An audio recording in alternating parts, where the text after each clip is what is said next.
Rosebud. It's February 25th, and we're starting to grind some wasted food over here.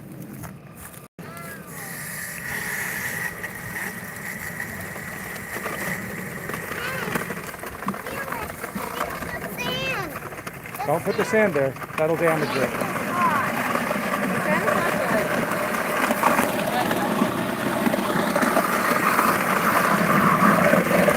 There's a popcorn bag in there. What's not? That's cool.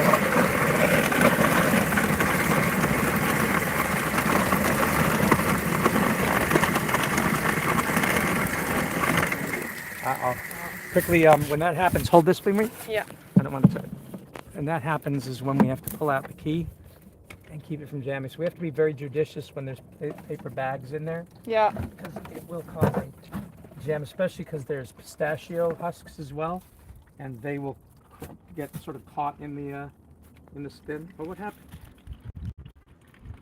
It's not overheated.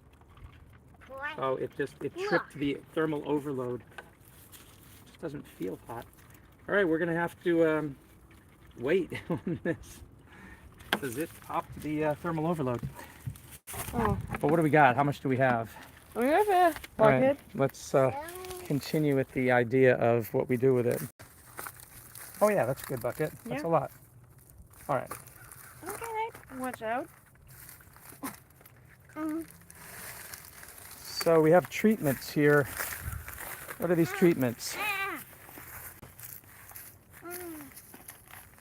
So over here we have kind of like shredded paper or cardboard, and over there we just put the grounded wasted food in here, and as you can see there are like no animals in there, and also they don't really smell bad. So Right. that's actually fascinating, because when you have like food waste in a container in your home, it starts smelling after a while. That's why so many people have their wasted food in a, I don't put it in a freezer or like directly composting it. But this is not smelling at all. Yeah, isn't that amazing? And it rained, and it's been sitting for a couple of weeks with stagnant water. But notice that there are no mosquito larvae. Like, how is that possible? This is Florida, and normally if there's standing water, there's mosquito larvae. We'll test as it gets warmer, but my instinct is that somehow the organic acids are deterring mosquitoes from laying their eggs, or keeping the eggs from hatching, or killing the larvae, because we're just not seeing any mosquito larvae. And in this treatment here, we did put a handful of soil, but of course it's flooded because of the rains. So we're not seeing it turn into soil as we would normally if it was just damp but not flooded. But again, no smell at all from stagnant water and ground up food waste. And here we are not seeing rapid decomposition despite the rains of the cardboard, and we're thinking the food waste will help with that. Okay, so let's see what we do. Yeah. Let's pour some of that there. Okay. Wanna help me do it? Yeah, just a quarter of that. That's good. Next. And that one too? Yeah. Because that one I'm putting soil in. You can't see it. And then these ones. Right, and that's the one, this treatment I've put soil in. And this one has no soil.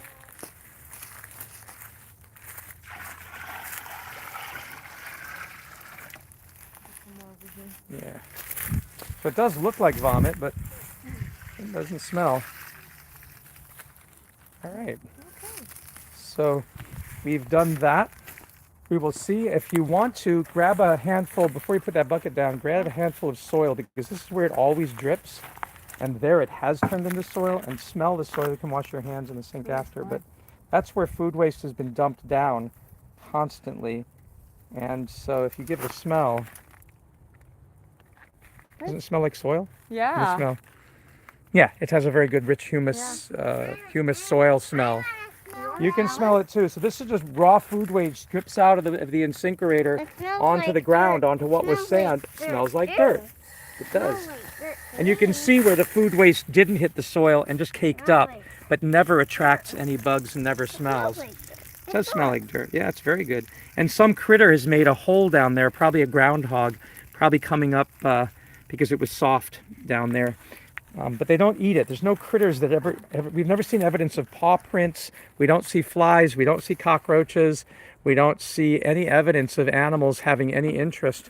And yet if you leave it here like this, yes, then the flies and the roaches and the animals are interested. And when we've left food waste like this, yes, the raccoons will come and tip things over. But once it's ground up, no interest by any so-called vermin, no rats, no mice.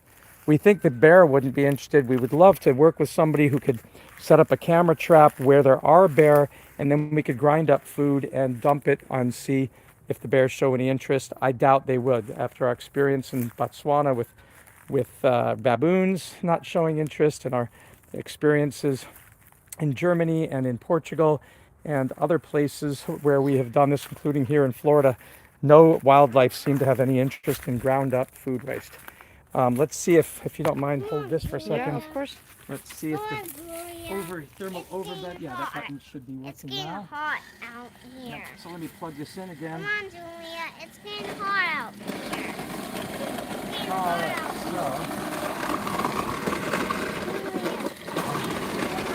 so yeah, we really got to be ginger with it when it's so filled.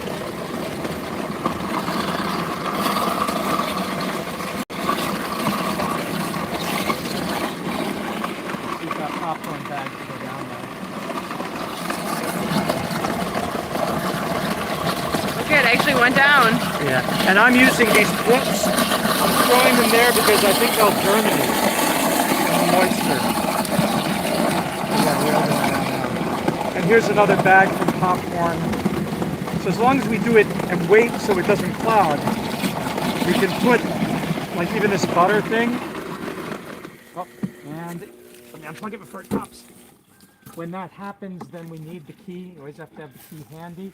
Usually this is over at the other incinerator. I can take a better hold for it. Oh, you go under here and you unjam it. A lot of people don't know this, and they call plumbers when their incinerators jam, not knowing it comes with an Allen wrench key. Nice, step away. Step away there. Okay. And you're just supposed to put it in the slot under here and then unjam whatever. Ugh. Yeah, that's a real jam. The incinerator evolution models like this can do reverse, so sometimes it'll reverse its way out of it. Yeah. Okay, awesome. So,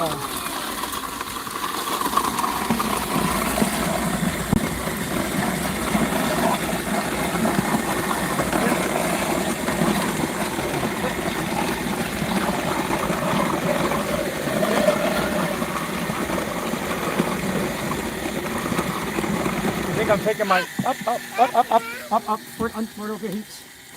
Stand by, stand away now, stand away. Yeah, it was heavy.